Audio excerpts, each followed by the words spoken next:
Shalom, coming in the spirit and power of Yahweh Bahashem, Yahweh Shai Bahashem, Rakah Kwadash.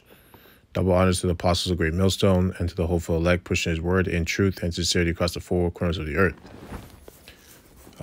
This lesson, we're going to be going into basically bearing a grudge, right? Against a brother, right? Really an Israelite brother.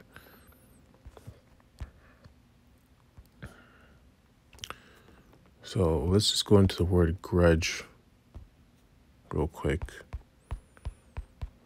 Oop.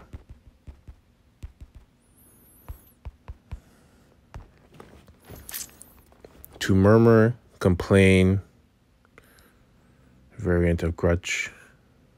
Envy, wish to deprive of. Okay.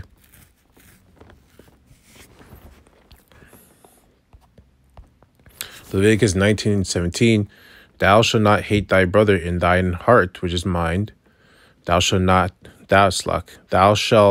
in any wise rebuke thy neighbor and not suffer sin upon him, right?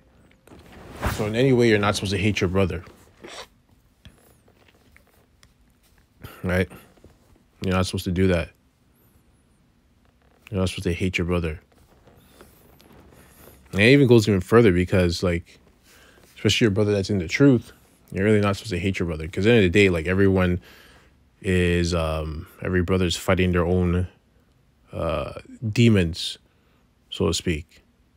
You know what I mean? So some things I might not even be aware of. Okay, so you can't take it personally. Okay? Verse 18, thou shalt not avenge, nor bear any grudge against the children of thy people, but thou shalt love thy neighbor as thyself. I am the Lord. Right? And there's also bounds because the scriptures also talk about, judging the other nations and the people, talking about our people are sottish, right? Because they're going off. But at the same time, they don't have the truth. So that's why they're going off. It's just that simple. The Most High, Yahweh Hashem, Yahweh Shai, gave us the truth, which is why we're not going off. Right? And when we do go off, we apologize where we go off, right? Because we know we have mercy, but at the same time, we're trying our best ability to follow the law, statutes, and commandments. They're not following any of the laws, statutes, or commandments. They're just going off, right? And when you try to correct them, they get all emotional. So, and they might do something wicked towards you. So you can't take it personally because they don't know. They actually don't know. They're not giving the truth because you were there once at one point too. Matthew 5:43, ye have heard that it hath been said, thou shalt love thy neighbor and hate thine enemy, right? But I say unto you, right? So he's saying that has been said. Ye have heard that it hath been said, thou shalt love thy neighbor and hate thine enemy. But I say unto you, love your enemies, bless them that curse you, do good to them that hate you, and pray for them which despitefully use you and persecute you, right? So I kind of just explained that already. It's like at the end of the day, they don't know, they don't have the truth. So you should pity them. It's like, hey, that's sad. You don't have the truth. You're an Israelite and you don't know you're an Israelite. You're Israelite and you're acting like the heathens. And these heathens are your enemies, but you're being buddy-buddy with them. You're being more kind to them than you are to me, your own brother, because I'm telling you the truth. So it's like, I'm not even going to get mad at you, man. But you do need to go. You need to be destroyed because you're out of order, right? You're just out of order. So, right, that's kind of like what I was saying before. So you go to Luke 6:27. But I say unto you which hear, love your enemies, do good to them which hate you. Bless them that curse you, and pray for them which despitefully use you. Verse 35, but love ye your enemies, and do good, and lend, hoping for nothing again, and your reward shall be great, and ye shall be the children of the highest, for he is kind unto the unthankful and to the evil. Right? And he's kind to the unthankful and the evil, because right now, those 2/3 Israelites, yeah, they're catching hell, but they're not catching hell like the men in the truth are catching hell. because the men of the truth are catching hell because, one, they have the truth. So they're also being, demons are coming at them left, right, and center, and they have to combat it and also and suffer, right? And suffer for their sins in this life and in their past lives, right? As a way to be a living sacrifice to Yahweh Shem Yahushai to prove their worth and their faith, so they can be saved when the chariots come and when the destruction comes. So they're actually going through more hell than everyone else, right? Which is the mercy, because they're going through hell right now.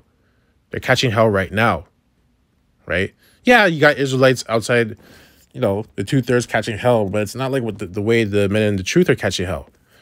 But also the men in the truth are also getting mercy, right? Well, Israel's getting mercy in general, but the men in the truth are also getting mercy because they're doing the right thing. They're following the law, statutes, and commandments to the best of their ability, like I said before.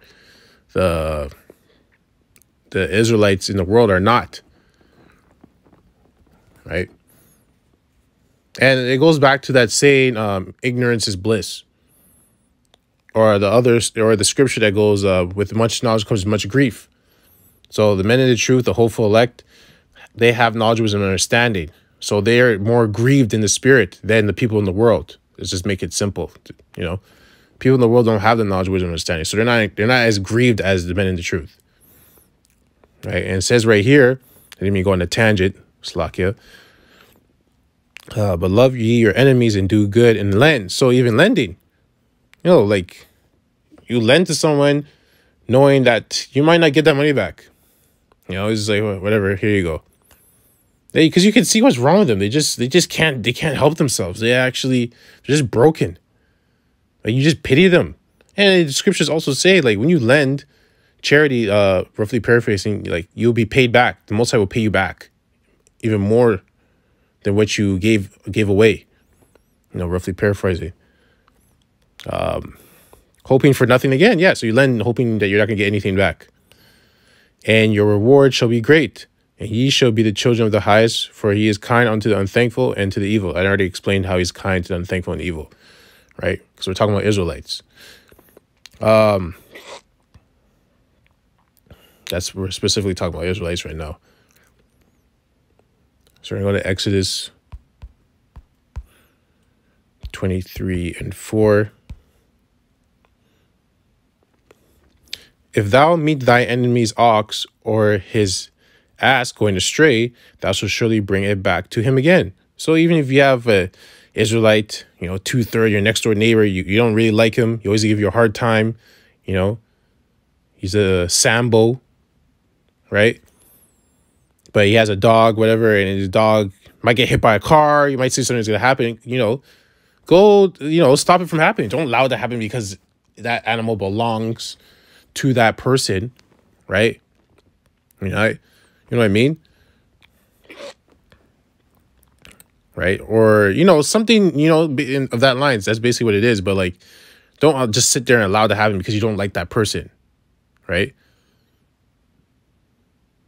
Because now you're watching wickedness happen when you could have prevented it. Right? Like it says, if thou meet thine enemy's ox or his ass going astray, thou shalt surely bring it back to him again. Right? So basically, an ox and on top of it, his ox or his ass is property. It's cattle. If you see it going astray, bring it back unto the owner. Right? Because you don't want to have hate. Like, oh, I hate this guy. Oh, yeah. Oh, something bad happens. Oh, yeah, I see his dog running away or something like that. Yeah, I hope he gets hit by a car. It's like, well, what did the dog do to you? The dog didn't do anything to you. Right? The dog just happens to be owned by that wicked Israelite. Right? So you got to be balanced. Okay,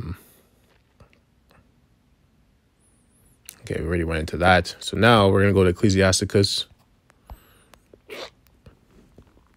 10:6.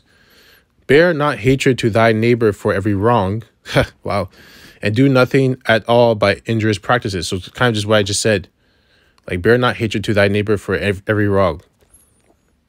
Right? So you're not, and on top of it, you're not supposed to, like I said, you're not supposed to bear hatred to your neighbor for every wrong. So your Israelite, your brother, 2/3, right?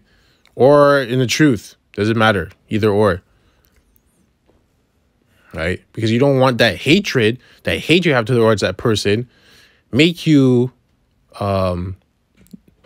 be off balance and do the wrong thing. You know, when something that's like, you know, basically what I just explained earlier, you know, previously.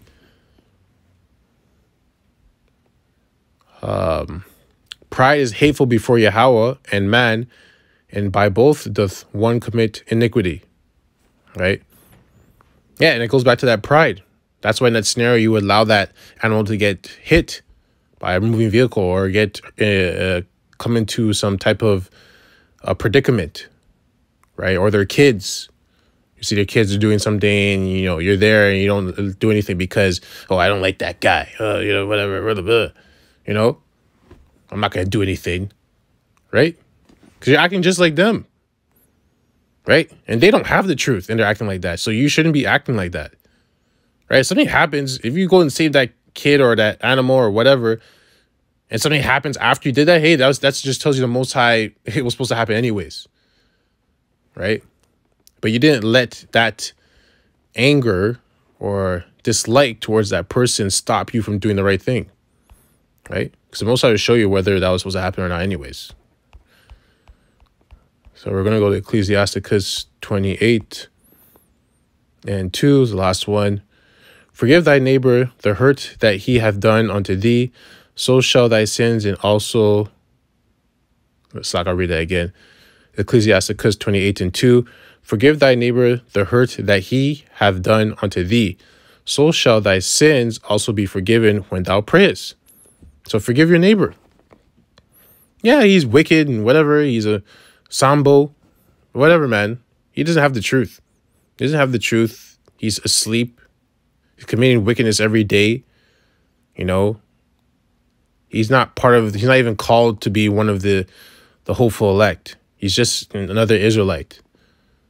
Right? Yes, he's an Israelite, so he's going to come back in the kingdom, but he's going to have to go through so much hell, you know, when Jacob's trouble happens before he gets to the kingdom. And then when he gets to the kingdom, he's coming back as a kid. And that's after 1,000 years. Right? So you have to pity them. You have to pity them. That's the balance. Anyways, I hope this lesson was edifying to the hopeful elect. I'd like to close out by saying, Kal Halal Yahweh, Bahashem Yahweh Shai, Bahashem Rekha Kodash. Double honors to the apostles of Great Millstone and to the hopeful elect, pushing his word in truth and sincerity across the four corners of the earth. Death and destruction to his wicked kingdom, and 2/3 as well. Kwam Yasharallah, Abad Babal, Shalom.